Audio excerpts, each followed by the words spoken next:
কুমিল্লার আলোচিত সোহাগী জাহান তনু হত্যা মামলায় ১০ বছর পর প্রথম গ্রেফতার হলেন সাবেক ওয়ারেন্ট অফিসার হাফিজুর রহমান।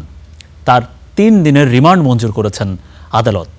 কুমিল্লা সদর আমলি আদালত ১ এর সিনিয়র জুডিশিয়াল ম্যাজিস্ট্রেট মোমিনুল হক তার রিমান্ড মঞ্জুর করেন।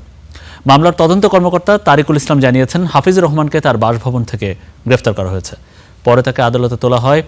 গত ৬ এপ্রিল আলোচিত এই মামলার ৭ম তদন্ত কর্মকর্তা ৩ সন্দেহভাজন সাবেক sergeant Zahid, warrant officer Hafizur Rahman ও সৈনিক শাহিনুল আলমের ডিএনএ নমুনা ক্রস ম্যাচ করার জন্য আদালতে অনুমতি চেয়েছিলেন।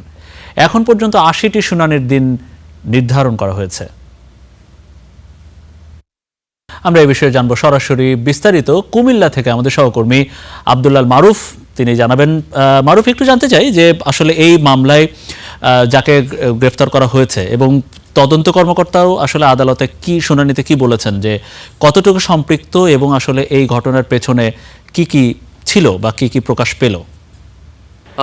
কুমিল্লায় ২০১৬ সালে সোহাগী জাহান তনু হত্যার ঠিক ১০ বছর পর আজ প্রথমবারের মতো এক আসামিকে গ্রেপ্তার করা হয়েছে এবং গ্রেপ্তার করে তাকে আদালতে ওঠানোর পরই মূলত আজকে তার ৭ দিনের রিমান্ড চাওয়ার পর আজ ৩ দিনের রিমান্ড মঞ্জুর করেছে কুমিল্লার সদর আমলি আদালত ১।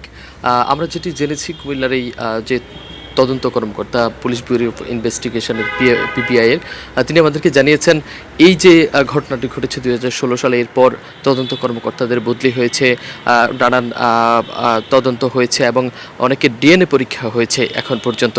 তবে এই প্রথমবারের মতো একজন কর্মকর্তাকে ঢাকা থেকে গ্রেপ্তার করে হাফিজুর রহমান তাকে আজ কুমিল্লা আদালতে হাজির করা হয় এবং হাজির করার পর তার ৭ দিনের রিমান্ড মঞ্জুর করার পর কিন্তু তার ৩ দিনের রিমান্ড মঞ্জুর করে কুমিল্লার আদালত। তবে একটি গুরুত্বপূর্ণ তথ্য আমরা জানিয়েছি, এই আদালতে এসে আজ বিকেলে তনুর মা আনোয়ারা বেগম এবং তনুর বাবা ইয়ার হোসেন যখন এসেছিলেন কুমিল্লার আদালতে, তারা বলছিলেন যে ১০ বছর পরে হলেও তনু হত্যা মামলার যে প্রথম আসামিকে গ্রেপ্তার করা হয়েছে, এই ঘটনার মাধ্যমে মূলত দেশের মানুষের যে আইনের প্রতি শ্রদ্ধা, মানুষের যে প্রত্যাশা তনু হত্যা মামলার রায়ের, সেটি কিন্তু আশা দানা বেঁধেছে তাদের বুকে এবং তারা বিশ্বাস করেন যে এই রায় বাস্তবায়ন হবে।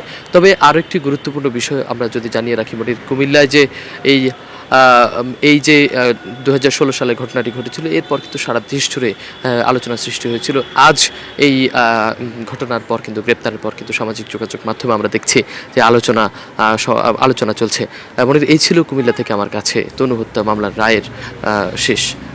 জি, অবশ্যই, নিশ্চয়ই এই ঘটনা ভুক্তভোগীদের জন্য একটা আশার সঞ্চার করেছে। অনেক ধন্যবাদ আব্দুল্লাহ মারুফ, তিনি জানাচ্ছিলেন কুমিল্লা থেকে।